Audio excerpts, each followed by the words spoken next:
All right, today we're going to be going over how to increase show up rates and how to structure ads, how to go about running ads in 2026. Somebody had left a comment about this, asked me to go over this on my last video. So gonna make a quick one here addressing both of these two things.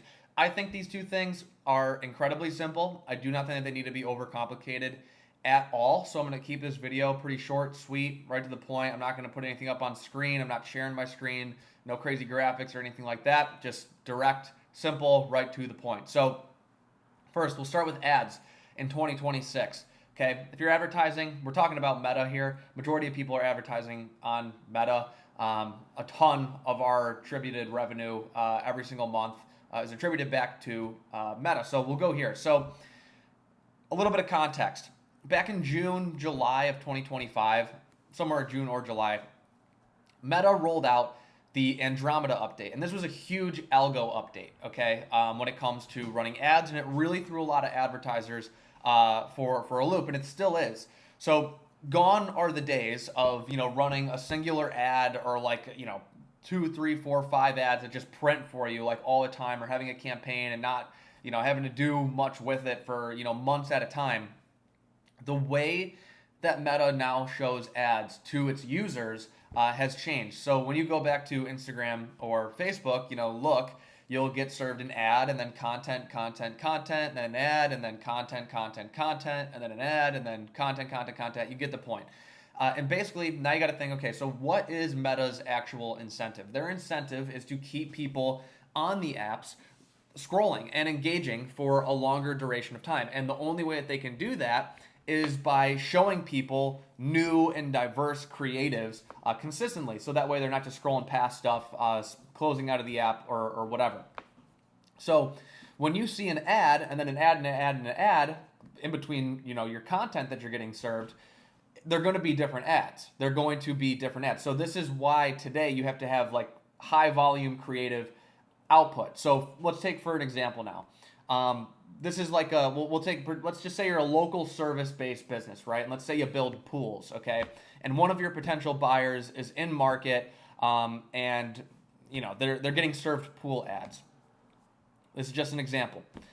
They'll get served one company's ad, and then another company's ad, and then another company's ad, and then another company's ad. But basically the way to combat this, if you're the pool company, is to have diverse creative output. So the more diverse and creative ads that you have and are running at any particular time, instead of your potential buyer or prospect getting served a competitor's ad, they're just getting served now another ad that you're running. So, and also think too, like your potential buyers, your prospects, when they see a creative that they've seen pop up in their feed for a month, 2 months straight, and they've never clicked on it, they've never converted on the ad, they just scroll past it like super quick, and they just go to like the next thing. They scroll past it, go to the next thing. And now obviously that's what the Andromeda update is addressing, is that right there. So the way as an advertiser to play into that and to get the most out of this algo update and get the most out of your ads and generate consistent leads, as many as possible for a consistent period of time, is having high volume creative output. So typically, we sell B2B, so we sell to other businesses, all over the country, and I'll film anywhere from like 20 to 30 ads a month that are completely unique, right? And what I mean by completely unique is you need, and you can go about this a multitude of different ways, but just to keep it simple, your messaging needs to be unique. You should also be conscious as well of, background fatigue, like filming in like the same spot over and over and over again. So changing up your filming locations, your background, maybe what you're wearing as well. All these things are really important to consider, but the biggest thing and the most important thing is the messaging, and it's what you actually say in the ad. Okay, Meta's it's a $1 trillion company. You gotta trust them. You gotta trust them a little bit that they're going to show your ads to the right people based off of the messaging, which is the biggest one. So one way you could go about doing this, make an ad for just consider all the reasons why somebody might buy from you, and make that an ad. Another reason they might buy from you, make that an ad. Another reason they might buy from you, make that an ad, and then so on and so on and so on. And address all the different reasons why somebody would buy from you. I think that's a pretty good start. I think that's a pretty good way to just diversify and forcefully diversify your messaging So you're not just pumping out like the same thing, same thing over and over and over again. I think that's really important. And again, I think it's high volume now. Having a creative, a very diverse creative campaigns that are running now are very important. So that way, when your prospects are getting served ads, if somebody's seeing your ads, like, you better believe that they're going to be seeing your competitors' ads as well. And you want to, remove as much oxygen from the room as possible, and smoke out your competition by running as many creatives as possible, and diverse creatives as well. So when it comes to the ads, that's really what I would say there is make sure they're diverse, make sure the messaging is diverse as well, and have a lot of them, and do it consistently. Always be running, testing new ads. It doesn't hurt at all, and I think that's the best way to keep your content, your brand, into the feeds of people who are, actually looking to opt in and buy, your stuff or whatever it is that you're selling. So now let's talk about show up rates. So it doesn't matter where. I'm not going to dive into, if they are, originated from ads, if they originated from like a cold call or an organic opt-in. Doesn't matter. All you got to keep in mind, somebody opts in, potential buyer opts in with you. What is their perception of you and your organization once they opt in, okay? And you got to assume the worst, okay? We're definitely in a trust recession. People are very skeptical. They're looking for reasons to not buy from you. And basically what you want to do, the worst thing that you can do is somebody opts in with you or somebody books a call with you and you don't do anything up until the call at all, okay? So the things that I'll cover will be like setters. If you have a setter on your team, setting best practices. We'll talk about sales assets, emails, and then reminder sequences also. But you need to, this is where you can really stand out from, competition, other people that your buyers might be engaging with, and all the above. So somebody opts in. One thing that's going to set you apart from so many other people is send them a selfie video. Send them a selfie video. Be like, hey, name, so you opted in, whatever, and you say the lead's name, talk about their business, go over the application data that maybe they sent to you prior to the call.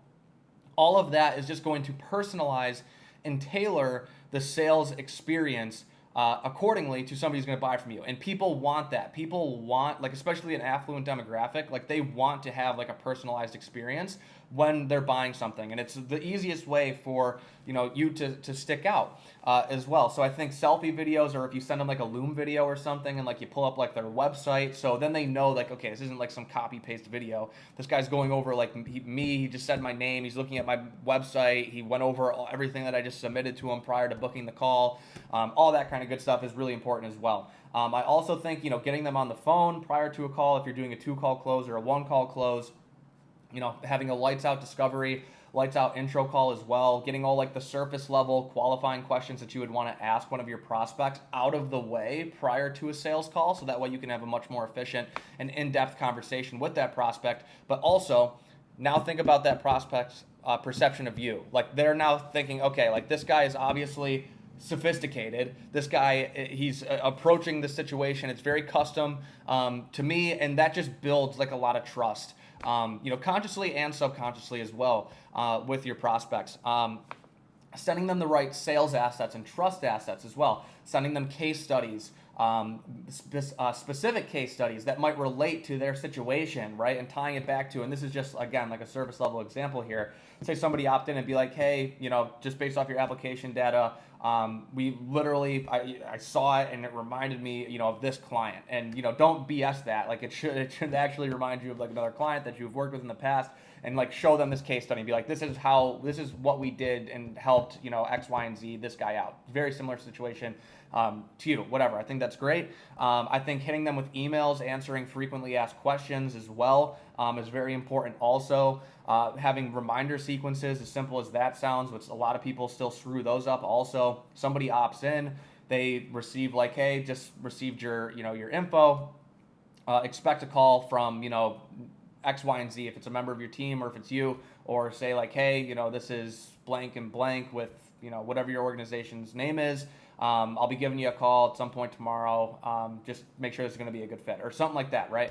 You want to have the reminder sequences dialed in, but I think having a combination of all these things where your setters, or you just have like the right setting best practices in place as well, and making it unique, customizing it to that prospect that just opted in, and personalizing that experience and hand holding them up until the sales call, I think builds a lot of trust, and it makes you stick out 100%, and just from your competition as well. So I think a combination of these things, with the setter best practices, your sales assets, your trust assets, hitting them with emails, also the right reminder sequences, and this is back-end selling systems. Shout out to Jeremy Haynes. I learned a lot of this stuff from him, and he's a master at implementing this stuff.